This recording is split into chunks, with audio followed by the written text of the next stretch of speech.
Hi ಹಾಲ್, ಇವತ್ತು ವಿಹಾ ಸ್ಕೂಲಲ್ಲಿ Christmas day celebration ಇದೆ. ಅದಕ್ಕೆ ಅವಳನ್ನ ರೆಡಿ ಮಾಡ್ತಿದ್ದೀನಿ. ಈ ಡ್ರೆಸ್ನ ನಾನು ಅವಳಿಗೆ ಮೀಶೋಯಿಂದ ತರಿಸ್ಕೊಂಡಿದ್ದೆ. ಕ್ರಿಸ್ಮಸ್ ಡೇಗೆ ಅಂತಲೇ ತರಿಸ್ಕೊಂಡಿದ್ದೆ. ಮತ್ತು ಇಯರ್ ಬ್ಯಾಂಡನ್ನ ಲೋಕಲ್ ಶಾಪಲ್ಲಿ ತೊಗೊಂಡಿದ್ದೆ.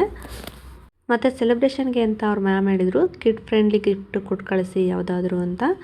ಒಂದಷ್ಟು ಎಷ್ಟು ಜನಕ್ಕಾಗುತ್ತೆ ಅಷ್ಟು ಜನಕ್ಕೆ ಕೊಡಿ ಅಂತ. ಸೊ ಅದಕ್ಕೆ ಅಂತ ನಾನು ಕೆಲವೊಂದಷ್ಟು ಶಾಪಿಂಗ್ ಮಾಡ್ಕೊಂಡಿದ್ದೆ, ಯಾವುದೆಲ್ಲ ಕೊಡ್ಬೋದು ಮಕ್ಕಳಿಗೆ ಅಂತ. ಅದನ್ನೆಲ್ಲ ಕೂಡ ಜೊತೆಲಿ ಕೊಟ್ಟು ಕಳಿಸ್ದೆ. ಈ ಡ್ರೆಸ್ಸಲ್ಲಿ ನನ್ನ ಮಗಳು ಹೇಗೆ ಕಾಣ್ತಿದ್ದಾಳೆ ಅಂತ ಕಮೆಂಟ್ ಮಾಡಿ. ಇವಾಗ ಅವಳು ಸ್ಕೂಲಿಂದ ಬಂದಿದ್ದಾಳೆ ಮತ್ತು ಅವಳಿಗೆ ಯಾವುದೆಲ್ಲ ಗಿಫ್ಟ್ ಸಿಕ್ಕಿದೆ ಅನ್ನೋದನ್ನು ನನಗೆ ತೋರಿಸ್ತಾ ಇದ್ಲು. ಮತ್ತು ಈ ಮಂತಲ್ಲಿ ಅವಳು ಬರ್ತಡೇ ಇದೆ.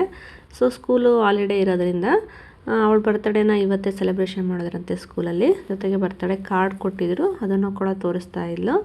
ಅಮ್ಮ ಇವತ್ತೇ ನನ್ನ ಬರ್ತಡೇ ಸೆಲೆಬ್ರೇಷನ್ ಮಾಡಿದ್ರು ಅಂತ ಹೇಳ್ಬಿಟ್ಟು. ವಿಹಾಗೆ ಕ್ರಿಸ್ಮಸ್ ಸೆಲೆಬ್ರೇಷನ್ ಬಗ್ಗೆ ಸ್ವಲ್ಪ ಜಾಸ್ತಿ ಕ್ಯೂರಿಯಾಸಿಟಿನೇ ಇದೆ. ಯಾಕೆ ಅಂತ ಗೊತ್ತಿಲ್ಲ. ಅವಳು ನಮ್ಮನೇಲಿ ನಾವು ಯಾವತ್ತೂ ಕ್ರಿಸ್ಮಸ್ ಟ್ರೀ ತರೋದಾಗಲಿ ಅದಕ್ಕೆ ರೆಡಿ ಮಾಡೋದಾಗಲಿ ಯಾವತ್ತೂ ಮಾಡಿಲ್ಲ. ಸೊ ವಿಹಾ ಈ ಸಲ ತುಂಬ ಹಠ ಮಾಡಿ ಅವ್ರ ಪಪ್ಪಾಗೆ ಹೇಳ್ಬಿಟ್ಟು ಕ್ರಿಸ್ಮಸ್ ಟ್ರೀ ಮತ್ತು ಅದನ್ನು ರೆಡಿ ಮಾಡೋಕ್ಕೆಲ್ಲ ಆರ್ನಮೆಂಟ್ಸು ಅದನ್ನೆಲ್ಲ ತೊಗೊಂಬಂದ್ಲು. ಮಕ್ಕಳಲ್ವಾ, ಅವ್ರಿಗೆ ಯಾವುದೆಲ್ಲ ಖುಷಿ ಸಿಗುತ್ತೋ ಅದನ್ನು ಮಾಡಲಿ ಅಂತ ನಾವು ಕೂಡ ಸಪೋರ್ಟ್ ಮಾಡ್ತೀವಿ.